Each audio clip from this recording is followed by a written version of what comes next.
नमस्कार दोस्तों, आईपीएल 2026 के सबसे बड़े महामुकाबले में आज जो कुछ भी चिन्नास्वामी के मैदान पर हुआ उसने न केवल चेन्नई सुपर किंग्स के फैंस का दिल तोड़ दिया है बल्कि क्रिकेट के गलियारों में एक नया भूचाल ला दिया है। आरसीबी के खिलाफ मिली इस शर्मनाक और करारी हार के बाद वो शख्स सामने आया जिसकी खामोशी भी बहुत कुछ कह जाती है। जी हां, हम बात कर रहे हैं महेंद्र सिंह धोनी की। धोनी आज अपनी टीम के प्रदर्शन पर इस कदर भड़के हुए नजर आए कि उन्होंने बिना किसी लाग लपेट के हार के उन 7 बड़े कारणों का कच्चा चिट्ठा खोल दिया जिसने सीएसके को अर्श से फर्श पर लाकर खड़ा कर दिया है। आज के इस विशेष और बेहद लंबे वीडियो में हम आपको बताएंगे धोनी के उस गुस्से की पूरी कहानी जिसमें उन्होंने गायकवाड़ की कप्तानी से लेकर संजू सैमसन के फेलियर तक हर एक मुद्दे पर अपनी बेबाक राय रखी है। वीडियो को अंत तक जरूर देखिएगा क्योंकि धोनी का यह अवतार आपने पहले कभी नहीं देखा होगा। एम चिन्नास्वामी स्टेडियम के ड्रेसिंग रूम में पसरे उस भारी सन्नाटे के बीच जब हार की कड़वाहट हर खिलाड़ी के चेहरे पर साफ झलक रही थी, तब महेंद्र सिंह धोनी ने एक संरक्षक और सख्त गुरु की भूमिका निभाते हुए टीम के माहौल और मैदान पर हुई शर्मनाक गलतियों का बेहद बारीकी से पोस्टमार्टम किया। धोनी का लहजा शांत था लेकिन उनके शब्दों में छिपा गुस्सा और निराशा किसी ज्वालामुखी के फटने से कम नहीं था। उन्होंने बिना किसी लाग लपेट के इस शर्मनाक हार के 7 सबसे बड़े और कड़वे कारण गिनाए जिन्होंने चेन्नई सुपर किंग्स जैसी महान टीम को घुटनों पर ला दिया। इन कारणों में उन्होंने दिशाहीन गेंदबाजी, आरसीबी के बल्लेबाजों द्वारा अंतिम 5 ओवरों में लूटे गए 97 रन, पावर प्ले के शुरुआती ओवरों में ही मुख्य बल्लेबाजों के विकेटों का गिरना और पूरी तरह से विफल रही रणनीतियों को जिम्मेदार ठहराया। लेकिन धोनी का सबसे तीखा और सीधा प्रहार टीम के इंटेंट यानी जीतने के उस जुनून और इरादे पर था जिसकी कमी आज मैदान पर साफ साफ दिखाई दे रही थी। उन्होंने बेहद भारी मन से टीम के इकलौते संघर्ष करने वाले योद्धा का जिक्र करते हुए पूरी टीम को आईना दिखाया और कहा, अगर मैं आज ईमानदारी से मैदान पर खड़े किसी एक ऐसे खिलाड़ी का नाम लूं जो हार मानने को तैयार नहीं था और वाकई जीतने के लिए खून पसीना एक कर रहा था, तो वह सिर्फ और सिर्फ सरफराज खान थे।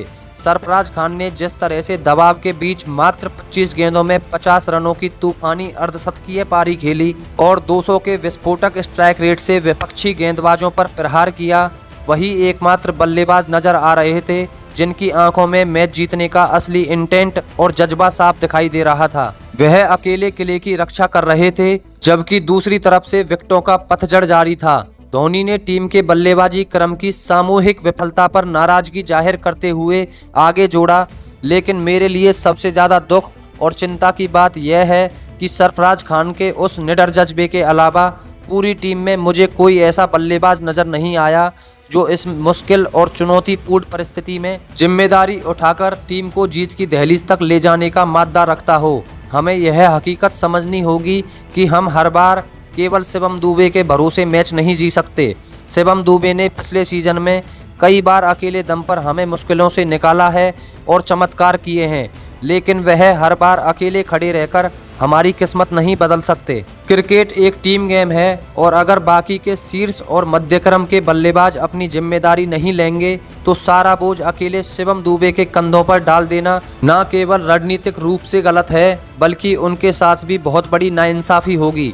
जब तक पूरी टीम एक इकाई के रूप में नहीं लड़ेगी तब तक ऐसी हार हमें बार बार झेलनी पड़ेगी। धोनी के इस विस्तृत और कड़े विश्लेषण ने यह स्पष्ट कर दिया है कि सीएसके के भीतर अब केवल मैदान पर उपस्थिति से काम नहीं चलेगा बल्कि हर खिलाड़ी को सरफराज खान जैसा जीतने वाला रवैया अपनाना होगा। धोनी का यह बयान आने वाले मैचों के लिए टीम के लिए एक सख्त वेकअप कॉल की तरह है। ड्रेसिंग रूम के उस तनावपूर्ण माहौल में हार के कारणों का पोस्टमार्टम करते हुए महेंद्र सिंह धोनी का रुख और भी कड़ा हो गया। उनकी बातों की धार अब टीम के नए कप्तान ऋतुराज गायकवाड़ की कप्तानी शैली और मैदान पर लिए गए उनके फैसलों की ओर मुड़ गई। धोनी जो अपनी कैप्टन कूल छवि और सटीक रणनीतियों के लिए जाने जाते हैं, आज गायकवाड़ की लीडरशिप क्वालिटी और उनकी मैच रीडिंग एबिलिटी यानी मैच की परिस्थितियों को भांपने की क्षमता पर बहुत ही तकनीकी और तीखे सवाल उठाते नजर आए। धोनी के शब्दों में एक बड़े भाई की चिंता भी थी और एक सख्त मेंटोर का अनुशासन भी।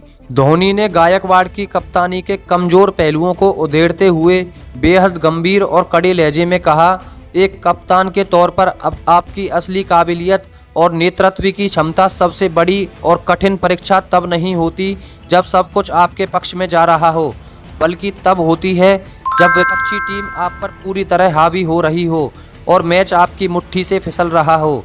आज के इस हाई वोल्टेज मुकाबले में आरसीबी के खिलाफ ऋतुराज मैदान की बदलती परिस्थितियों और मैच की नब्ज को सही समय पर समझने में पूरी तरह नाकाम साबित रहे।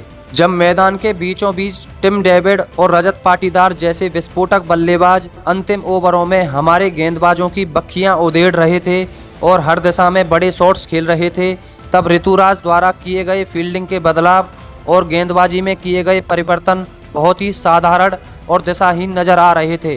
धोनी ने रणनीतिक विफलता पर और अधिक प्रहार करते हुए आगे जोड़ा। ऋतुराज का मैच की पल पल बदलती स्थिति को समय रहते न भाप पाना और विपक्षी बल्लेबाजों की अगली चाल को ना समझ पाना ही आज पूरी टीम को बहुत महंगा पड़ा है। हमें यह समझना होगा कि कप्तानी केवल 11 खिलाड़ियों के दल का नेतृत्व करने या टॉस करने का नाम नहीं है, बल्कि कप्तानी का असली मतलब दबाव के उन सबसे बड़े कठिन क्षणों में बिजली की तेजी से सही और सटीक फैसले लेना है जो मैच का पासा पलट सकें। आज के इस मुकाबले में उन साहसिक फैसलों की भारी कमी साफ दिखाई दे रही थी। एक लीडर के तौर पर अगर कप्तान ही मैदान के बीचों बीच भ्रमित, डरा हुआ या दिशाहीन नजर आएगा तो टीम के बाकी युवा गेंदबाज और खिलाड़ी मार्गदर्शन के लिए किस पर भरोसा करेंगे। जब नेतृत्व की नींव ही डगमगाने लगे तो पूरी टीम का मनोबल गिरना लाजमी है और आज चिन्नास्वामी के मैदान पर हमें वही देखने को मिला। धोनी के इस विस्तृत और तकनीकी विश्लेषण ने यह स्पष्ट कर दिया है कि आईपीएल जैसे बड़े मंच पर कप्तानी केवल एक पद नहीं बल्कि एक बहुत बड़ी जिम्मेदारी है जिसमें चूक की कोई जगह नहीं होती। गायकवाड़ के लिए धोनी की यह क्लास उनके कप्तानी करियर का सबसे बड़ा और कड़वा सबक साबित हो सकती है। धोनी ने टीम के संतुलन और विशेष रूप से संजू सैमसन के खराब फॉर्म पर भी अपनी नाराजगी जाहिर की। गौरतलब है कि संजू को टीम में महान रविंद्र जडेजा के रिप्लेसमेंट के तौर पर एक बड़े इम्पैक्ट प्लेयर के रूप में लाया गया था।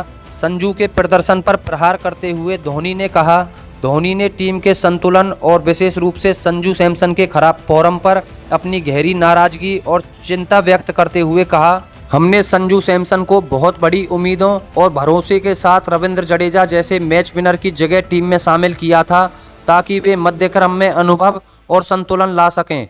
लेकिन यह देखना मेरे लिए और पूरी टीम मैनेजमेंट के लिए बेहद निराशाजनक और चिंताजनक है कि वे इस सीजन में अब तक खेले गए लगातार तीनों मुकाबलों में पूरी तरह फ्लॉप साबित हुए हैं। संजू कोई नए खिलाड़ी नहीं है, वे एक मजे हुए और अनुभवी अंतर्राष्ट्रीय स्तर के क्रिकेटर हैं। उन्हें यह बुनियादी बात समझनी होगी कि क्रिकेट में हर मैच की परिस्थिति और पिच का मिजाज अलग होता है। उन्हें अपनी बल्लेबाजी शैली को मैच की तत्कालीन मांग के हिसाब से एडजस्ट करना सीखना होगा। आप हर बार एक ही तरह के जोखिम और गैर जिम्मेदाराना शॉट खेलकर अपना विकेट तोहफे में नहीं दे सकते, खासकर उन नाजुक लम्हों में जब टीम की नैया डूब रही हो और उसे आपकी सबसे ज़्यादा ज़रूरत हो। अगर संजू ने अपनी इस मानसिकता को जल्द नहीं बदला तो टीम का बिगड़ा हुआ संतुलन कभी नहीं बन पाएगा और हम इसी तरह शर्मनाक ढंग से पॉइंट्स टेबल में सबसे नीचे गिरते रहेंगे। धोनी के इस सख्त लहजे ने साफ कर दिया है कि संजू सैमसन के पास अब खुद को साबित करने के लिए बहुत कम समय बचा है। उन्हें अपनी काबिलियत और टीम में अपनी जगह को न्याय संगत ठहराने के लिए अब मैदान पर प्रदर्शन करके दिखाना ही होगा। धोनी के इस विस्फोटक बयान ने यह साफ कर दिया है कि सीएसके के खेमे में अब ऑल इज वेल वाली स्थिति नहीं रही। लगातार 3 हार ने टीम के आत्मविश्वास को तोड़ दिया है और अब धोनी चाहते हैं कि खिलाड़ी अपनी गलतियों से सीखें और मैदान पर वह जुझारूपन दिखाएं जिसके लिए चेन्नई जानी जाती है। दोस्तों, महेंद्र सिंह धोनी के इन 7 बड़े कारणों और सरफराज खान की तारीफ पर आपकी क्या राय है? क्या आपको भी लगता है कि ऋतुराज गायकवाड़ की कप्तानी में वह धार नहीं जो धोनी की कप्तानी में हुआ करती थी? और क्या संजू सैमसन को अगले मैच में मौका मिलना चाहिए या नहीं? अपनी कीमती राय नीचे कमेंट बॉक्स में सीएसके रिवेंज लिखकर जरूर साझा करें। और अगर आपको धोनी का यह बेबाक अंदाज पसंद आया हो तो वीडियो को लाइक और चैनल को सब्सक्राइब करना ना भूलें। धन्यवाद।